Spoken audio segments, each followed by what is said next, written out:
सिया राम जय जय राम। सिया राम जय सिया राम। सिया राम जय जय राम। सिया राम जय सिया राम। सिया राम जय जय राम। सिया राम जय सिया राम। कथा शुरू होत है, आओ पवन कुमार। राम लखन सिया जानकी, सदा करहु कल्याण सियावर। रामचंद्र पद जय शरणम, शंकर हरि ओम जय सिया राम। हनुमान जी हरे, मंगल भवन अमंगल हारी। द्रवंशु दशरथ अजर बिहारी। दीन दयाल बिरद संभारी, हरहु नाथ मम संकट भारी। जय सिया राम।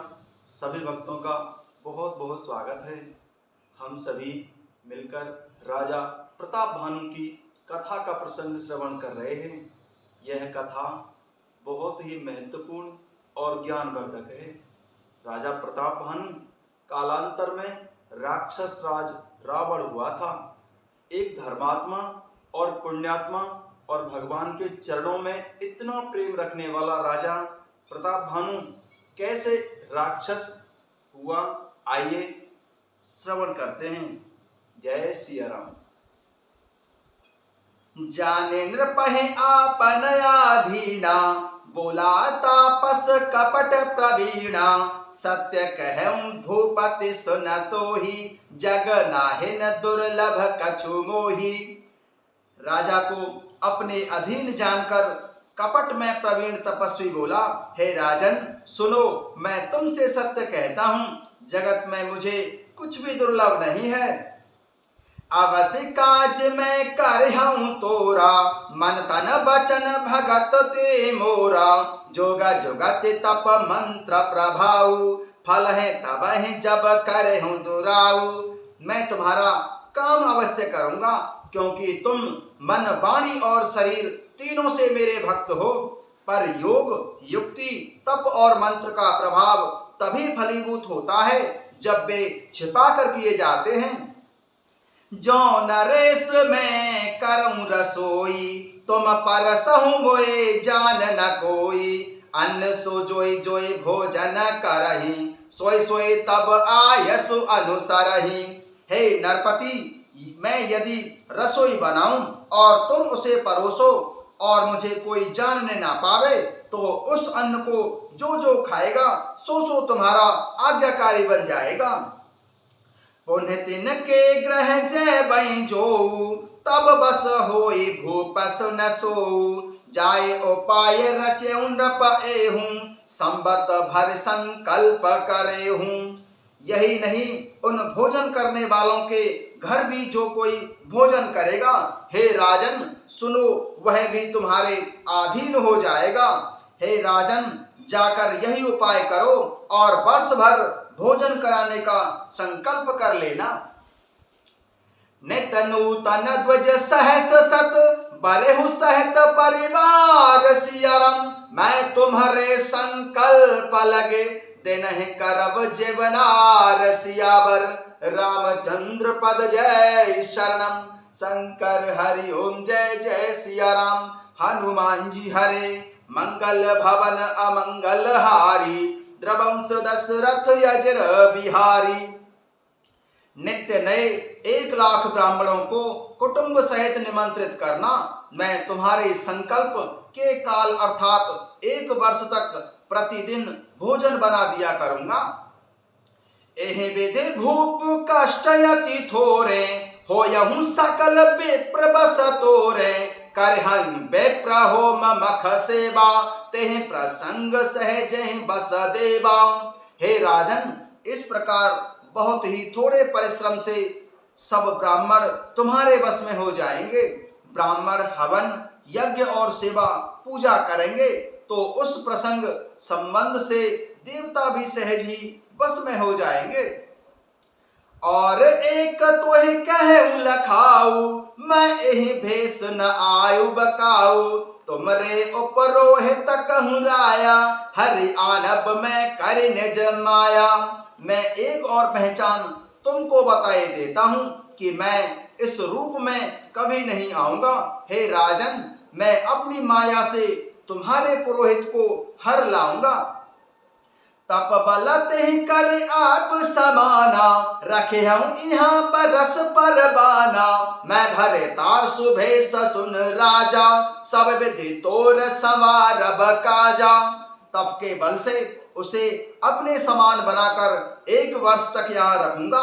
और हे राजन सुनो, मैं उसका रूप बनाकर सब प्रकार से तुम्हारा काम सिद्ध करूंगा। गायन से बहुत सयन अब कीजै, मोहे तोहे भूप भेंट दिन तीजै। मैं तप बल तोहे तोरग समेता, पहुँचाय हूँ सोबत निकेता। हे राजन, रात बहुत हो गई है, अब सो जाओ। आज से तीसरे दिन मुझसे तुम्हारी भेंट होगी।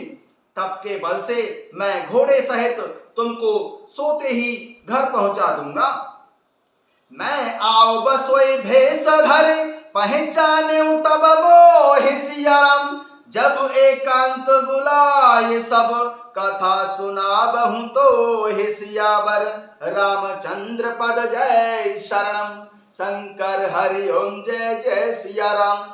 हनुमान जी हरे मंगल भवन अमंगल हारी, द्रवंश दशरथ यजर बिहारी। मैं वही पुरोहित का भेष धरकर आऊंगा। जब एकांत में तुमको बुलाकर सब कथा सुनाऊंगा, तब तुम मुझे पहचान लेना।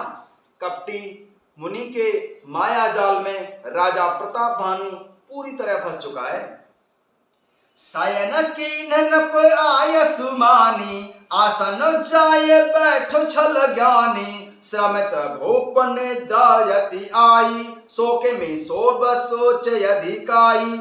राजा प्रताप भानु ने आज्ञा मानकर शयन किया और वह कपट ज्ञानी आसन पर जाकर बैठ गया। राजा बहुत थका हुआ था, उसे बहुत जल्दी गहरी नींद आ गई।